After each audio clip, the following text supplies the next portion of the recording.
မင်္ဂလာပါကျွန်တော်များတော့မောင်စုကိုဖြစ်ပါတယ်ကျွန်တော်ကိုပိုင်းတစ်ပတ်ကတော့တောင်းကိုကျွန်တော်မွေးရင်6ရောက်ရှိပါတယ်6ထောင်မှာကျွန်တော်9ရောက်ပြောက်ပါ9ရောက်ကျွန်တော်ကျောင်းတက်နေရပါကျောင်းတက်နေရကျောင်းကတော့6တန်းပါ6တန်းကျောင်းပေးတဲ့ရက်မှာကျွန်တော်စဘာထွက်ထမ်းခဲ့ပါတယ်စဘာထွက်ထမ်းခဲ့ရစေရင်းမျိုးကျောင်းပေးတဲ့စဘာထွက်ထမ်းခဲ့ပါတယ်သင်ရဆင်မပြေတဲ့ကျောင်းမို့ကျွန်တော်ကျောင်းရောက်ရပါစဘာထွက်ထမ်းခဲ့ပါတယ်စဘာထွက်ထမ်းခဲ့မှာတော့စဘာထမ်းနာည9နာရီထိုးသွားပါတယ်9နာရီထိုးတော့ကျွန်တော်ပေါ်လာဆွဲခံရပါတယ်ပေါ်လာဆွဲခံရမှာကျွန်တော်လာဆွဲတာ2ရောက်ပါ2ယောက်ကတယောက်ကအတန်နဲ့ချီပိုင်းတယောက်ကအတန်နဲ့ငယ်ပိုင်းပေါ့လူငယ်ပိုင်းပေါ့လူငယ်ပိုင်းတယောက်ပါပဲကားနဲ့ခေါ်ပြီးကြားလဲကျွန်တော်လက်ထိတ်နဲ့ခေါ်သွားခဲ့တာလက်ထိတ်နဲ့ခေါ်သွားခဲ့တာကျွန်တော်အဲ့မှာ20တရက်ကြာခဲ့ပါတယ်20ရက်ကြာခဲ့ဆိုတာအကြိုက်တို့ကြောင့်ပေါ့သူကမဝင်ဘူးလို့ပြီးတော့ညင်းတာပါသူတို့အကြောင်းသားမှလည်းသူတို့ကမသိဘူးသူတို့မပြောလည်းမပြောဘူးမပြောရင်ဖြစ်ရတယ်အကြောင်းသားမှလည်းသူတို့ကမသိပါဘူးအဲကြောင့်ကျွန်တော်မဝင်ဘူးလို့ညင်းခဲ့ပါတယ်ညင်းတော့ကျွန်တော်ကိုရိုက်ခဲ့ပါတယ်အဲလက်ထိတ်ခတ်ပြီးတော့ရိုက်နှက်ခဲ့ပါတယ်ရိုက်နှက်ခဲ့တော့သူတို့နောက်တရက်ကြတော့သူထပ်မေးခဲ့ပါတယ်ထပ်မေးတော့ဝင်လာမဟုတ်ဘူးလားထပ်မေးပါတယ်သူတော့ကျွန်တော်ကမဝင်ဘူးဆိုရင်သူတို့တပည့်ကိုထနှိပ်ဆက်မှာဖြစ်ပါတယ်ဆရာပြောင်းလို့ကျွန်တော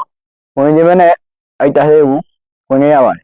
်ဝင်ခဲ့တဲ့အကြောင်းအရာကျွန်တော်ထွက်ပြီးမှဆိုရင်သူတို့ကအိမ်ဒုက္ခသွားပြီးမှာပါအိမ်ဒုက္ခသွားပြီးတော့သူကစစ်ပြေးဆိုရင်အဲ့သူကျန်နေတဲ့မိဘတွေကိုသူတို့ကဒုက္ခပေးလို့ရှိပါတယ်ဒုက္ခပေးရတော့အင်္ဂါဒုက္ခရမှာလို့မပြေးခဲ့ပါဘူးမပြေးခဲ့ပဲနဲ့သူတို့ထားခဲ့ကနေဆရာသွားရဲ့ဘာမှနေခဲ့ပါတယ်စူအောင်ရရောက်ဖုံးဆက်ခဲ့ပါတယ်အိမ်ကိုမင်းကျွန်တော်ဆယ်ရက်ရောက်နေပြီဒီကျောင်းသားတွေကမပြောဘူးလားလို့မင်းကပြောပါတယ်ဒါပေမဲ့ပြောစိတ်မရပါဘူးသူတို့ကထုနဲ့ရိုင်းနေတဲ့ကြောင့်မလို့ပြောစိတ်မရခဲ့ပါဘူးမင်းလည်းငိုပြီးတော့အဲ့ငါကဆေးရုံတင်လိုက်ရတယ်လို့ပြောတတ်ကြပါတယ်ကျွန်တော်ဘာမှလုပ်လို့မရဘူးကျွန်တော်စူအောင်ရောက်နေပြီးတော့ဒီစူအောင်မှာ20ရက်ကြာခဲ့ပါတယ်20ရက်ကြာခဲ့ပြီးတော့ကျွန်တော်ကိုစူအောင်ဟိုကတနန်းကျောင်းကိုထပ်ပို့ခဲ့ပါတယ်တနန်းကျောင်းထပ်ပို့ခဲ့တော့တနန်းကျောင်းကိုနေ့ရက်သွားရပါတယ်တောင်ရင်းကြီးမက်ကော့စစ်ချစ်ရဲ့၄ချင်းတက်ပါတနန်းတက်ခဲ့ရပါတယ်တနန်းနာဦးကြီးကတော့182ယောက်ဖြစ်ပါတယ်တက်ခဲ့ရတဲ့တနန်းပတ်စဉ်ကတော့တင်မြင့်တော်2025ဖြစ်ပါတယ်ဆင်းခဲ့ရတဲ့တော့6လပိုင်း29ရက်နေ့ကျောင်းဆင်းခဲ့ရပါတယ်ကျောင်းဆင်းခဲ့ပြီးတော့ကျောင်းဆင်းခဲ့ပြီးတော့ကျွန်တော်အဲဒီကျောင်းဆင်းချင်းမပြန်ပါဘူးတနန်းကျောင်းမှာထပ်ပြီးတော့နေခဲ့ရပါတယ်ဘာလို့လဲဆိုတော့ကားလမ်းမအချိန်ကြီးမကောင်းပါဘူးသူတို့ကတော့ပြောလက်ပဲပြောပါတယ်ဘာမှနေခဲ့ရပါတယ်နောက်တော့ကားလာခေါ်တော့ဝန်စုမပြန်ပါဘူး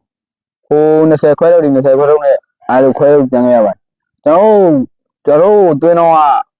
ပါစားနဲ့တွင်းခဲ့တာပါဒါပေမဲ့ကျွန်တော်ပါစားနဲ့မဝင်ခဲ့ရပါဘူးကျွန်တော်တန်ဒီလိုင်းကိုကျွန်တော်လိုက်ခဲ့ရပါတယ်သူတို့ထဲတဲ့အတိုင်းပါဗျာကျွန်တော်ဘာမှလည်းမသိရဘူးတက်ကလည်းငယ်သေးတယ်ဆိုဘာမှမသိရဘူးအဲသူတို့ထဲတဲ့အတိုင်းပဲကျွန်တော်နေခဲ့ရပါတယ်အခုကျွန်တော်တင်နန်းဆင်းပြီးတော့ကားလာခေါ်တော့ကျွန်တော်ရန်ကုန်စစ်ကြောရေးတစ်ကိုရောက်ခဲ့ပါတယ်ရန်ကုန်စစ်ကြောတစ်မှာ20နဲ့1ရက်ကြာခဲ့ပါတယ်ရန်ကုန်စစ်ကြောတစ်ကနေပြီးတော့40ကိုတွားခဲ့ပါတယ်40ကိုရောက်တော့တင်မောကြီးလာခေါ်ပါတယ်ငါးတဲ့တင်မောပါငါးတဲ့တင်မောတကြီးလာခေါ်ပါတယ်အဲငါးတဲ့တင်မောကြီးမှာပါစာရောအဲတန်တွေရောအကုန်စုပေါင်းရောက်800ကျော်ပါပါတယ်800ပေါင်းကတမနှစ်ကအရောက်900ကျော်လောက်ရှိပါတယ်ကျွန်တော်ကတော့ဟိုနေ့နဲ့ဒီနေ့ပါအဲတမနှစ်ကရောက်900ကျော်လောက်ရှိပြီးတော့သူတို့ဆင်းခဲ့ပါတယ်တနေရာမှာသူတင်မောကြီးလာဆိုင်ပြီးတော့ခေါ်ခဲ့ပါတယ်ကျွန်တော်တို့ကိုထပ်ပြီးတော့အရှိကိုမောင်းခဲ့ပါတယ်တင်မောမာကြီးပဲကျွန်တော်ညအိတ်ခဲ့ရပါတယ်တင်မောပုံမာကြီးပဲခမင်းကလည်းကြုံလို့စားခဲ့ရပါတယ်တင်မောညအိတ်ပြီးကျွန်တော်တို့ကိုစစ်တင်မောတစ်စီးလာခေါ်ပါတယ်ဒီတက်ကစစ်တင်မောတစ်စီးလာခေါ်ပါတယ်တစီးကအဖီအောင်တစီးကမဲအောင်ဖြစ်ပါတယ်အားရနေပြီးတော့ကျွန်တော်တို့အဲဒီရေစိတ်ကိုထပ်ပြီးတော့တင်မောစီးခဲ့ရပါတယ်တင်မောစီးကတော့2နာရီလောက်ကြာပါတယ်နိုင်လောက်ရောက်ပြီးတော့အဲဒီလေစိတ်ကိုရောက်ပါတယ်လေရောက်တော့ကားနဲ့ဆင်းလာခေါ်ပါတယ်နိုင်ရခေါ်တာလူကတော့15လောက်ရှိပါတယ်ဘူကြီး2ယောက်ပါပါတယ်ဘူကြီးနဲ့ကျွန်တော်တို့လာခေါ်တာတော့တမှုပါတမှုလာခေါ်တာပါတမှုလာခေါ်ပြီးတော့အဲဒီလေစိတ်မှာဘူကြီး2ယောက်ကိုကျွန်တော်တို့အပ်ခဲ့ပါတယ်အဲဒီကိုအပ်ခဲ့တာတော့ပါစာကအယောက်20တန်ဒီက73လောက်ဖြစ်ပါတယ်73လောက်ဖြစ်တော့ကျွန်တော်တို့အဲဒီတက်ကိုခမ405ကိုကျွန်တော်တို့တွားခဲ့ပါတယ်405တွားပြီးတော့အဲဒီ404ကိုထပ်ပြီးတော့ခွဲထုတ်ပါတယ်404ထပ်ခွဲထုတ်တာ404ကို73လောက်ထပ်ခွဲထုတ်ခဲ့ပါတယ်ပါစာ73လောက်ဆက်ခွဲထုတ်ခဲ့ပါတယ်404ထပ်ခွဲထုတ်ပြီးတော့ကျွန်တော်တို့405ကိုကျန်တာထားခဲ့ပါတယ်ဘယ်ရောက်ချင်းကျွန်တော်တို့ဟိုကတနက်တစ်ပတ်တက်ကမယ်လို့ပြောပါတယ်တပတ်တက်ကမယ်ပြောတာဘာကြောင့်လဲတော့ကျွန်တော်လည်းမသိပါဘူး PDP ရပါတယ်တနက်တွေထုတ်ပြထက်လောက်ရပါတယ်ကျွန်တော်တို့လက်နက်ကြီးလိုက်ထက်လိုက်ရမယ်လို့လည်းပြောတယ်ဒါပေမဲ့ကျွန်တော်တို့ပိုက်ခိုင်းပါဘူး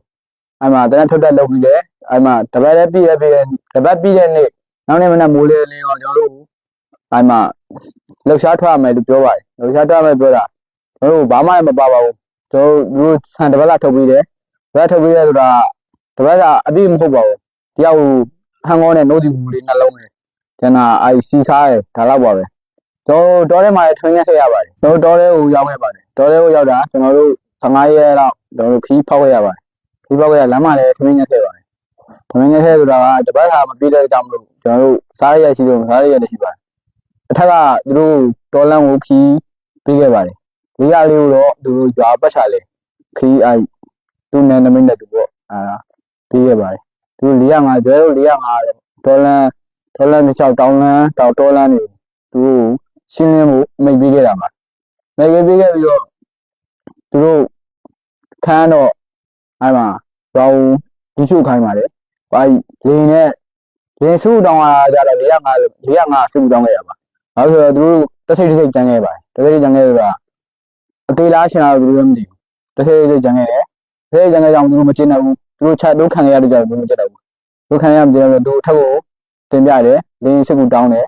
လင်းစုတောင်းတော့လင်းကျဲခိုင်းတယ်လင်းကျဲခိုင်းတဲ့မှာကျွန်တော်တောင်းပွဲပါတောင်းပွဲရောက်နေပါတောင်းပွဲရောက်နေပြီဆိုတော့လင်းကျဲအထံကြားလိုက်ပါတယ်ခုနှလုံးလောက်ရှိပါတယ်လင်းကျဲတာခုနောက်ကျတော့နောက်ခေါက်ထပ်ဆင်းပြီးတော့ဆက်လက်နဲ့ထပ်ကုတ်ခဲ့ပါတယ်ရွာရင်းဆက်ထပ်ကုတ်ပြီးတော့ကျွန်တော်တို့တညာကုန်းဘက်ကနေပတ်ပြီးတော့ရွာတဲ့ဝင်မယ်ဆိုတော့တိုင်းမှုကကျွန်တော်တို့ညွှန်ကြားပါတယ်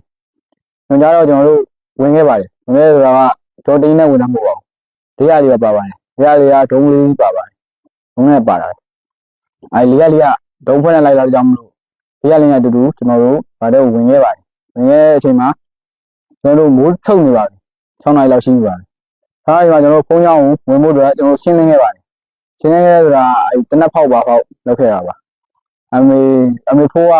9လုံးလောက်ပြစ်ခဲ့ပါတယ်ဖုန်းကြောင်းလေးကိုနောက်ပြီးတော့17ကဆက်ကလေးနဲ့ဆက်လက်အတွဲလိုက်တယ်ဖုန်းကြောင်းလေးကိုကုတ်ခဲ့ပါတယ်ကုတ်ခဲ့ပြီးတော့ရှင်းလင်းခဲ့ပါတယ်ရှင်းလင်းခဲ့ပြီးတော့ဖုန်းကြောင်းမှာတညကြာပါတယ်အိတ်ခဲ့ရပါတညကြာပြီးတော့ကျွန်တော်အရှိခရီးထပ်ပေါက်ခဲ့ပါတယ်တိုင်း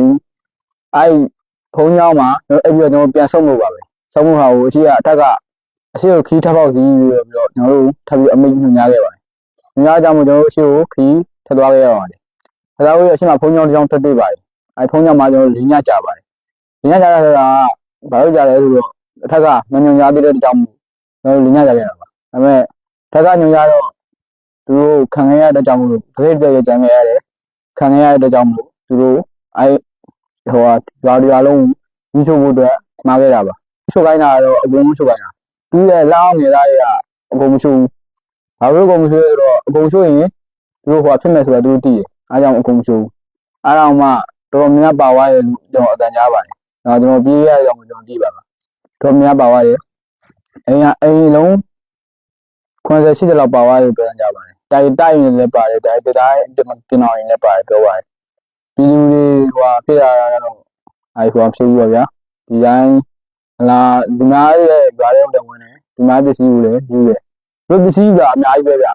ျဆန်တွေစီတွေစားတွေအိမ်အကုန်ယူတာခဏလေးလည်းအကုန်ယူတာအဲဒီတော့ဒီတိုင်းဝင်အကုန်ဖောက်တယ်အိမ်တွေအကုန်ဖောက်တယ်ပစ္စည်းရှိရင်အကုန်ယူတယ်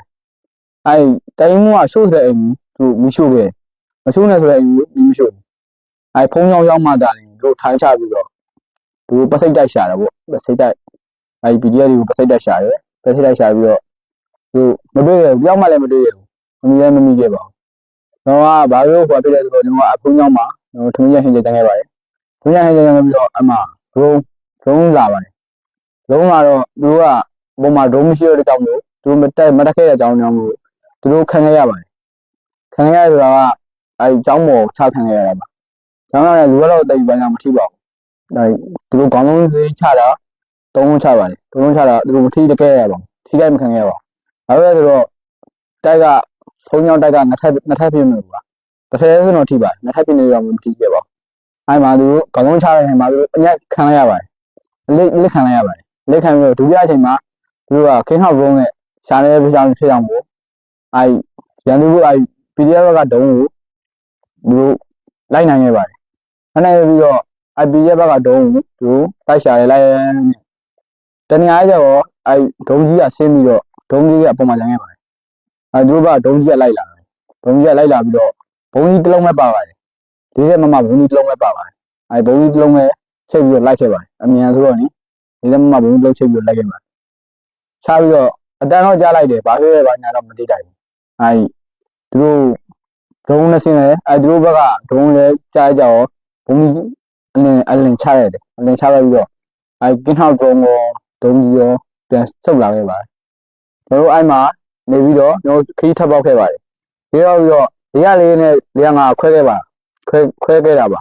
ခွဲခဲ့တာဆိုတာ405ကတော်တော့ပြောင်းဝင်ပြီးတော့404ကတော့သူ့တက်ကိုသူပြန်ဆုတ်ခဲ့ရတာဖြစ်ပါတယ်ကျွန်တော်တို့အဲ့တောင်ပေါ်ရောက်တော့အင်တာတက်မဲ့ပြီးတော့အဲ့ကနေပြီးတော့ထွက်ပြေးခဲ့ပါတယ်ထွက်ပြေးအကြောင်းရတော့သူတို့ကနိုင်နိုင်စင်းနေလောက်ပါတယ်သူတို့တိုင်မှုပြီးသူတို့ပဲဆုံးတော့လေတက်ချက်ကြီးတွေကအနိုင်ကျင့်ပါတယ်ရှေးသုံးပြီးတော့လည်းပါးရိုက်ပါတယ်သူတို့မူလာလို့လုပ်ပါတယ်အားကြောင့်မို့ကျွန်တော်တို့မခံနိုင်လို့ကျွန်တော်ထွက်ပြေးခဲ့တာပါထွက်ပြေးခဲ့ဟိုကတော့တက်ကနေပြီးထွက်ခဲ့တဲ့ကကျွန်တော်ထွက်ပြေးလို့စီစဉ်ရှိတာပါပြီးတော့ပတ်ဆိုင်လည်းစီထားပါတယ်ဆိုရတော့ရမုံပဲပြီးပဲပြီးပေါ့ကြီးမယ်ပေါ့အဲ့လိုပဲထွက်ရဲဆိုပြီးဆိုရင်ဘာမှတော့ယူခဲ့ပါဘူးအေးဝစားတဲ့တုံးနဲ့သူ့ထိပ်ပြီးရိတ်ချပဲပါလာပါထွက်ပြီးမှဆိုတက်ကထွက်တဲ့အစီအစဉ်ရှိပါတယ်စီစဉ်ရှိရဆိုတာကဒီကို PDF ထဲဝင်မယ်လင်းဝင်ပြီးတော့ကိုလေးရလုံးကြောင်းမဲ့တွားမယ်အဲ့လိုပဲအဲ့လိုပဲရှိပါတယ်ဒါပေမဲ့ထွက်ပြီးခဲ့တဲ့အချိန်မှာသူတို့ကျွန်တော်လိုက်ရှာတယ်ဆိုတာသူတို့လိုက်ရှာတဲ့အချိန်မှာကျွန်တော်ကကြွားချီတော့ပြန်ရောက်နေတယ်သူတို့ကျွန်တော်မပြီးတော့သူတို့မပြီးတော့ဆိုတာဒါပေမဲ့သူတို့ဘာလို့ကြောင်းရရှာမလဲသူတို့ပြင်တက်မှာတနက်ဖြစ်ကြောင်းမလို့လေမိတက်မှာသူကမိတက်မယ်ဆိုတာကတိုင်မှုကငကိုတွေကဆက်ကြီးတယ်ဆိုတာတော့မရှိမတွေ့မှာတယောက်တက်ခဲ့တယ်သူကစတားတယောက်ပေါ့ဒါတယောက်တက်ခဲ့တယ်တက်ခဲ့ဆိုတော့ခြေတော့မလိုက်နိုင်ဘူးသူကငကိုရဲ့အကြောင်းတနက်ကြောင်းမှလည်းချိနေတယ်လို့ပြောနေကြတယ်ဘယ်လိုဘာစီရမှာမဟုတ်ပါဘူးတနက်ကြောင်းမှလည်းချိနေတာတဲ့အဲကြောင့်သူရိုက်နေပြီးတော့ခေါ်ခဲ့ပါတယ်တက်ခဲ့ပါတယ်တက်ခဲ့ဆိုတော့ကျွန်တော်လည်းအဲကြောင့်သူ့ကြောက်ပြီးတော့ပြန်မရင်လည်းတိမှာမိလည်းတိမှာအဲကြောင့်ပြေးတာပြေးလှုပ်အောင်ပြေးခဲ့ပါတယ်